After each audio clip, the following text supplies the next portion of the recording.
माँ बाप को, और अपनी पत्नी से भी प्रेम रहता है, और धन से भी जो है व्यक्ति को प्रेम रहता है। तो आज हुआ क्या, मृत्यु का समय आन बढ़ा, आंगन में खटिया बिछी है, उस पर अजामिल सोया पड़ा है, और उधर से यम के गण आए। यम के दूत जो है विकराल उनकी दाढ़ियां हैं, और विकराल उनके दांत हैं, और काला काला ऊंचा ऊंचा शरीर है। जब इतना देखा तो कहा, किसको कहा? अपने बेटे नारायण को कहा, नारायण नारायण मुझे बचाओ, बचाओ नारायण, बचाओ नारायण, नारायण नारायण नारायण बचाओ। उनको बचाने के लिए वो बेटा नारायण आया या नहीं, लेकिन वो नारायण जरूर आया। कैसे आया? रास्ते दो हैं सज्जनों, एक जाता है यमपुरी को, एक जाता है भगवान के धाम को। बोली भक्त वत्सल भगवान की। उस पुरी में वहां पर झगड़ा हो गया, वहां पर जो चौक है उस चौक में झगड़ा हो गया। कैसा कैसा झगड़ा हुआ? भगवान के पार्षद कहते हैं हमारे धाम को जाएगा, और यम के पार्षद कहते हैं हमारे धाम को जाएगा। झगड़ा इतना बढ़ गया कि उनके झगड़े को सुन करके यमराज को वहां पर आना पड़ा। जैसे ही देखा भगवान के पार्षद ने, भगवान के दूतों ने अजामिल को छुआ है, पकड़ा है, और यमराज ने, राजा युधिष्ठिर ने प्रणाम किया किसको? भगवान के पार्षदों को, और कहा अपने यमदूतों को, चलो ये हमारे लोक में नहीं जाएगा। तो प्रभु आपने हमें भेजा क्यों? फिर क्यों भेजा आपने इसको लाने के लिए? युधिष्ठिर महाराज कहते हैं इसलिए भेजा कि मुझे लगा कि ये शायद अभी भगवान की भक्ति को पार नहीं कर सका, प्राप्त नहीं कर सका। अब जैसे ही देखिए, भगवान का नाम जब आप उच्चारण करते हो, अग्नि जब जलती है उसमें आप सूखा लकड़ लगा दीजिए, हरा लगा दीजिए, जो भी आप लकड़ी उसके ऊपर लगाएंगे सब जल करके राख हो जाएगी। बोली भक्त वत्सल भगवान की। कुरुणाम च लघूनाम च गुरुणी च लघूनि च प्रायश्चित्तानि पापानां ज्ञातोक्तानि महर्षिभिः। गुरु कहते हैं बड़े को, बड़ा हो पाप या छोटा हो, प्रायश्चित के आगे नहीं टिक सकता। जैसे अग्नि हरा सूखा सब जला करके राख कर देती है, ऐसे ही भगवान के नाम के आगे भी बड़े से बड़े पाप जल जाते हैं। बोले राधा रानी सरकार की।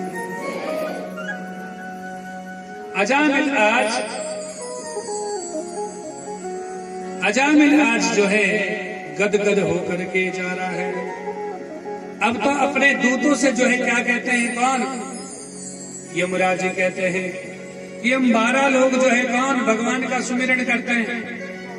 शंभुर्भू नारदा शंभु कुमारो कपिलो मनु प्रहलादो जनको भीष्मो बलिर्बयासी कीयव।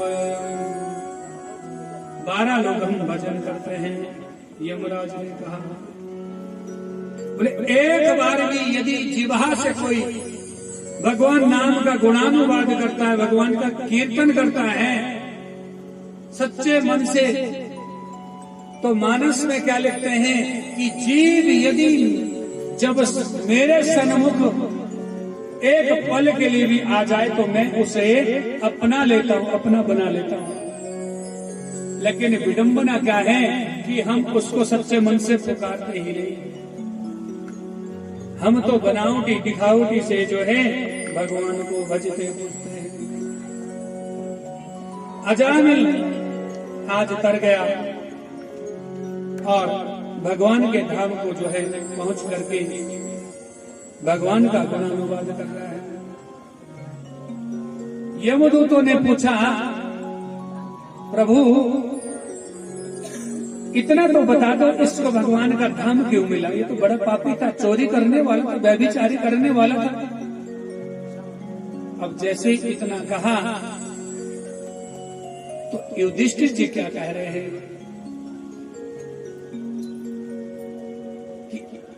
इसने जो है भगवान का नाम लिया है, बोले इसके बेटे का नाम नारायण था। यमदूतों ने कहा तो सभी अपने बेटे का नाम केशव रखेंगे, कृष्ण रखेंगे, राघव रखेंगे, माधव रखेंगे, राम रखेंगे, तो यमपुरी हमारी सब खाली हो जाएगी। सुखदेव जी कहते हैं राजन, इतना सुंदर प्रश्न उन्होंने किया तो युधिष्ठिर जी ने कितना सुंदर जवाब दिया कि बोले जो मेरी कथा को सुनते हैं, मेरी कथा में दान पुण्य करते हैं, मेरी कथा को एक मन से सुनते हैं, एक टक होकर के सुनते हैं, और कौड़वा के लोगों को तो बिल्कुल भी यमपुरी नहीं भेजना।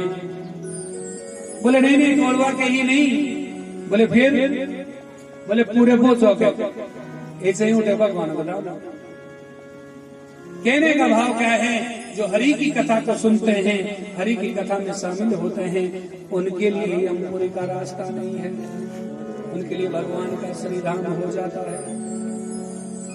और यहाँ पर बोले किसको पकड़ करके लाए, बोले उसको पकड़ के लाना जो मेरे गुणानुवाद को सुन करके भी जिसमें सुधार न आए, उसके लिए यमपुरी भरी पड़ी है आज तक और अब भी भरी पड़ी रहेगी। तभी तो यहाँ कहते हैं लोग, एक शराब पीने वाले बाबा मुझे मिले, वो कहते हैं मैं तो छोड़ नहीं सकता। मैंने कहा मत छोड़ो, हमने तो कह दिया छोड़ो। बोले गुरुजी जते थे लागते ने, अच्छा ही अच्छा थे हमारे साथ लागो। मैंने कहा सही कहा, जैसी मति ऐसा उसको फल उसका प्राप्त होता है। सुखदेव जी कहते हैं राजन, गोविंद के चरणों में जिसका एक बारी भी विश्वास हो जाए, गोविंद के श्री चरणों में यदि किसी की प्रीति हो जाए, विश्वास हो जाए, समर्पण हो जाए, तो वो व्यक्ति स्वप्न में भी यम के दर्शन नहीं करता। जिसने जीवन में राम नाम की माला का जाप किया, कृष्ण नाम की माला का जाप किया है, उस व्यक्ति को कभी भी यमपुरी के दर्शन नहीं होते।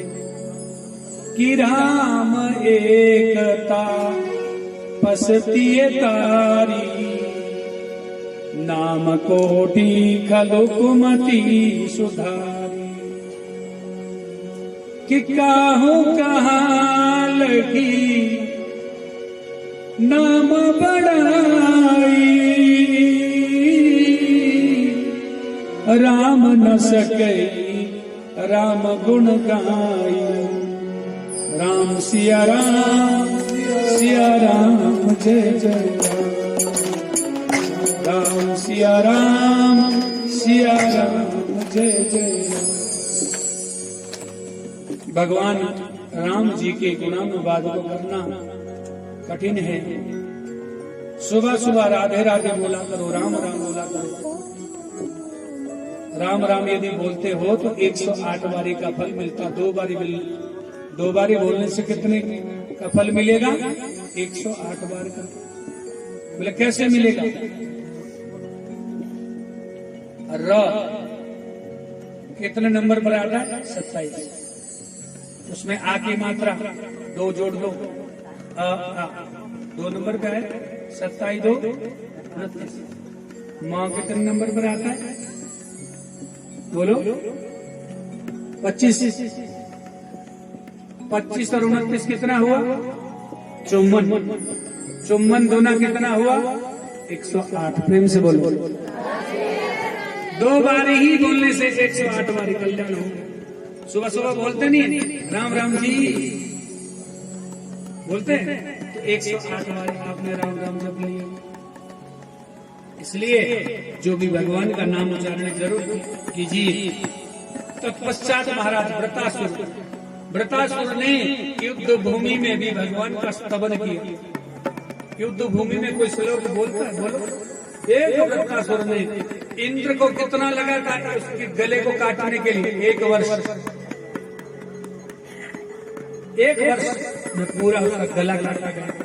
इतना वीर पुरुष था। वृत्तासुर का भी दृष्टांत जो है बड़ा विस्तार, लेकिन संक्षेप में ही बता पाऊंगा क्योंकि आज बहुत दूर पहुंचना है। दूर दूर से लोग आए, फिर उन्होंने भी घर पहुंचना है।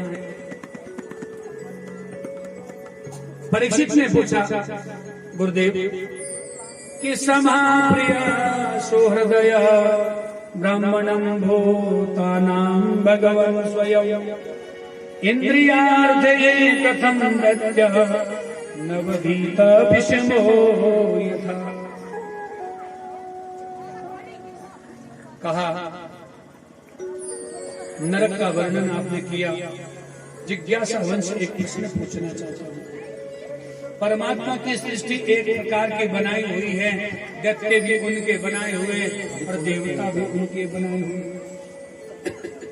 लेकिन एक बात समझ में नहीं आती, जो तो भगवान का भक्त होता है उसको बचाने के लिए जल्दी आते हैं और दैत्य को मारने के लिए जल्दी भागते हैं। ये कोई दुष्टता नहीं है गुरुदेव, लेकिन मन में इच्छा है, विचार है, तो वो आपके सामने प्रकट कर रहा हूं। भगवान कहते हैं, सुखदेव जी कहते हैं, राजन भगवान ना तो किसी को छोड़ते हैं और ना ही किसी को अपनाते हैं। ये तो हम ही लोग जो है, हम सनातनी लोग क्या गाते हैं कि पकड़ लो हाथ बनवारी कलाई छूट जाएगी, कलाई टूट जाएगी, पकड़ो हाथ बनवारी छूट जाएगी, पकड़ो हाथ बनवारी कलाई छूट जाएगी। तुम्हारा कुछ न बिगड़ेगा, तुम्हारा कुछ न बिगड़ेगा, हमारे साथ जाएगी, तुम्हारा कुछ न बिगड़ेगा, हमारे साथ जाएगी। तालियों की सेवा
भगवान से क्या मांगना कि प्रभु बैठना नहीं जो नाचे नाचता नहीं ताल अरे कम से कम इतनी तो कृपा है भगवान की कि हमको नाचने के लिए हाथ दिए हैं, थिरकने के लिए क्या क्या पाँव दिए हैं। और यही नहीं, उस लंगड़े से पूछिए जो चल नहीं सकता नाचने की तो क्या बात, उस अपंग से पूछिए जिसके पास भुजाएं नहीं। और यही नहीं, प्रभु के कीर्तन में नाचना हंसी मजाक नहीं है। शादी में तो 80 साल का बूढ़ा भी ठुमके लगाता है, लेकिन प्रभु के कीर्तन में नाचना अपने आप में बहुत बड़ी बात है। फिर से बोलो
बोले भक्तवत्सल भगवान की जय जय श्री राधे।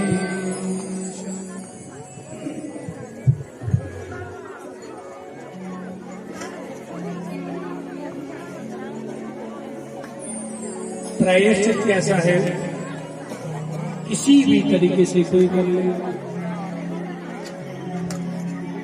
और यहाँ पर जो है शिशुपाल कैसा था, एक समय की बात है, सुखदेव जी कहते हैं राजा आपके जो बाबा थे पांडव, उन्होंने राजस्व यज्ञ करवाया। कहाँ पर? हस्तिनापुर, दिल्ली। तो उसमें प्रश्न उठता है कि पूजा किसकी की जावे सबसे पहले।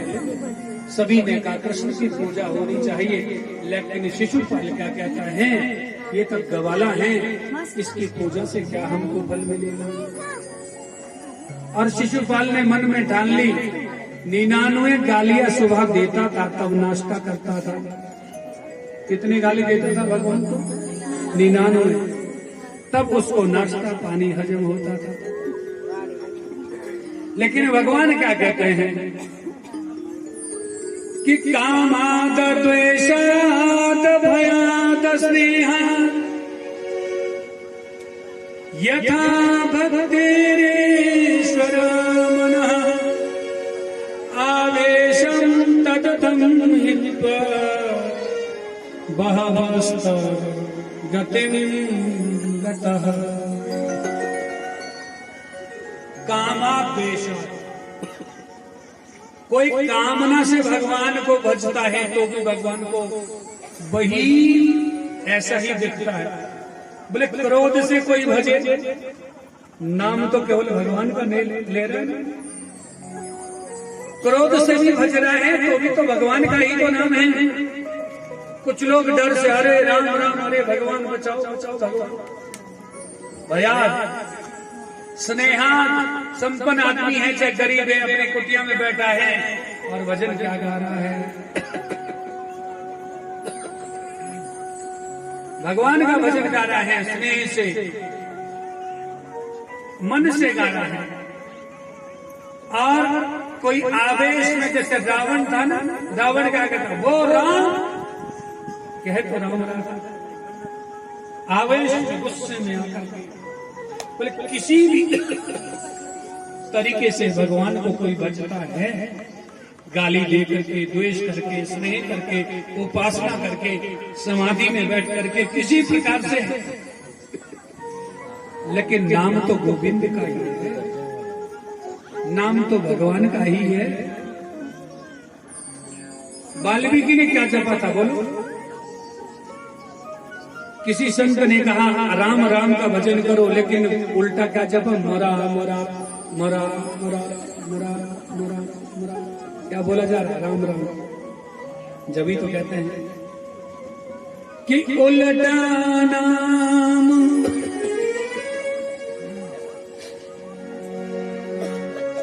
जपत जग जाना, वाल्मीकि भय ब्रह्म समाना। उल्टा भी भगवान उसको सुलटा कर देते, जैसे किसान खेत में बीज बोता है ना, ऐसे बीजता है, बोलो ऐसे ना, या सजा सजा के दाना रखता है, नहीं ना, ऐसे। तो उस बीज को ये नहीं सोचता उल्टा जमेगा कि सीधा, उसका काम है बीजना, और उसको जमाना किसने? उस भगवान ने। ठीक इसी प्रकार से आप भगवान को उल्टा भजो, सीधा भजो, काम से भजो, द्वेष से भजो, राग से भजो, जैसे भी भजो, लेकिन भजो अवश्य में।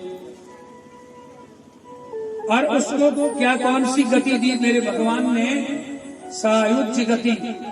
सायुज्य गति किसको कहते हैं सज्जनों माताओं? कि ज्योति उठी शरीर से, भगवान के चार चक्कर लिए, अंततः भगवान के श्री चरणों में समा गई। उसको कहते हैं सायुज्य गति। कौन सी गति? सायुज्य गति। बोले महाराज सुखदेव जी ने, परीक्षित ने पूछा, इतना पापी, इतना अधमी, इतना मूर्ख, इतना गाली देने वाला, फिर भी सायुज्य गति? सुखदेव जी कहते हैं राजन, ये द्वेष करके ही ऐसा बना। पहले ये हिरण्यकशिपु था, दूसरी बारी ये शिशुपाल रावण बना, तीसरी बारी ये जो है शिशुपाल बन करके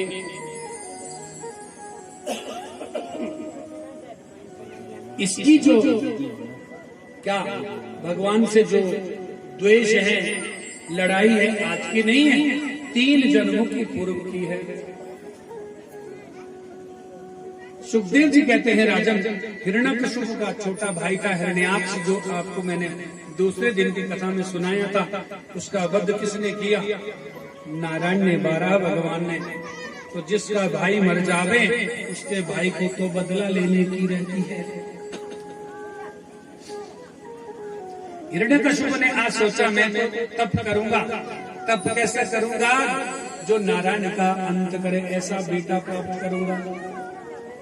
अब जंगल में गया महाराज, ऊंचे पर्वत पर जाकर के तप में जैसे ही बैठा, एक तोता आया, नारायण नारायण नारायण नारायण। अरे यहाँ भी नारायण ही मित्र है। दूसरा जंगल बदला, तीसरा बदला, चौथा नदी के किनारे पर गया, लेकिन कहीं भी नारायण के सिवाय कोई स्थान नहीं मिला। घर पहुंचा, हिरण्यकशिपु की पत्नी का नाम है कयाधु। कयाधु कैसे? अच्छे घर से है, ऐसे घर से जो भगवान को मानने वाले। आजकल जो बेटियों का जो रिश्ता करते हैं ना, बहू आप ढूंढते हो ना, तो एक बात जरूर ढूंढना, सुंदर हो, लंबी हो, चौड़ी हो, छोटी हो, जैसी मर्जी हो, लेकिन एक बार जरूर खोजना कि बोले संध्या पूजा करने वाली, देवता को भगवान को मानने वाली, गाय संत को, ब्राह्मण को मानने वाली है नहीं है? यदि है तो घर में सब सही चलेगा, यदि नास्तिक है तो नहीं चलेगा। तो बोले क्या का विवाह होगा ही नहीं? होगा, उनके ही साथ होगा जो ज्यादा होटलों में घूमते, बाजार में खाने पीने के लिए घूमते हैं, पहनने के लिए घूमते हैं, उनका उसके साथ निश्चित होगा।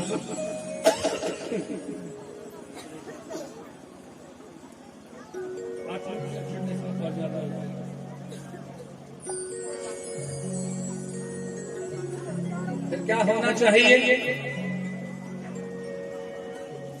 कयाधु क्या कहती हैं कि तब तक मैं गर्भ धारण नहीं करूंगी जब तक इस दुष्ट को सुधारो नहीं। सुधारो कैसे?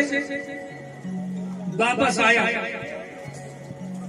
और कयाधु से शिकायत करता है। कौन? हिरण्यकशिपु। कहता है मैं तो भगवान के भजन करने के लिए, मैं पुत्र प्राप्ति करने के लिए गया था, लेकिन उस मेरे शत्रु नारायण के जो है हर जगह क्या है? सेवक है, दास है। कौन से दास, कौन से सेवक? बोले हर जगह नारायण नारायण। किसने कहा नारायण? कितनी बारी सुनाया? 108 बारी सुना कयाधु ने। 108 बारी ही हिरण्यकशिपु ने बोला। जब तक शरीर शुद्ध नहीं होता, जब तक हम भगवान का सुमिरन नहीं करते। और सुमिरन जब हुआ, गर्भ धारण किया, अब कहा जाओ। अब जैसे ही महाराज जंगल में, अब कोई नारायण का कोई शत्रु नहीं आ रहा है, कोई नारायण का सेवक नहीं आ रहा है। अब भजन किया, वापस आए, पुत्र प्राप्त किया। लेकिन पुत्र ऐसा था जिसने नारायण का भजन उसके बाप ने किया था, उसी का तो फल मिलेगा। जब कोई गर्भिणी हो महिला, बेटी, तो उसको जो है अधिक से अधिक जो है भागवत सुननी चाहिए, अच्छी अच्छी किताबें पढ़नी चाहिए। क्यों? क्योंकि आप जैसा बीज बोते हैं ऐसा ही उसमें फल भी लगता है। ये ध्यान रखना चाहिए। तो अब जो पुत्र पैदा हुआ तो वो भक्त प्रहलाद के रूप में प्रकट हुआ। बोली भक्त वत्सल भगवान की। विद्यालय में भेजा महाराज। दैत्य को विद्यालय अलग होते हैं, तो उनके गुरुजी का नाम है षंड और अमर्क। षंड और अमर्क को क्या सिखाया हिरण्यकशिपु ने कि ऐसी शिक्षा देना जो दुष्टों वाली हो। लेकिन भक्त प्रहलाद जो है एक भी ऐसी शिक्षा नहीं लेते जो दैत्य वाली हो। पिताजी जब भी पूछते हैं तो उत्तर में क्या मिलता है? एक बारी पूछा क्या शिक्षा ग्रहण करी आज विद्यालय में, तो अब तो कह दिया कि श्रवणम कीर्तनम विष्णु, श्रवणम कीर्तनम विष्णु, स्मरणम पाद सेवनम, अर्चनम वंदनम दास्यम, सख्य आत्मनिवेदनम। पिताजी सबसे पहले भगवान की कथा को सुनो, फिर कीर्तन करो, भगवान के चरणों की सेवा करो, सुमिरन रखो कि हमको भगवान ने किस लिए भेजा है। भगवान की आरती करो, अर्चना करो, वंदन करो, भगवान के दास बनो। इतनी जब बातें सिखा रहा है एक पुत्र पिता को गुस्सा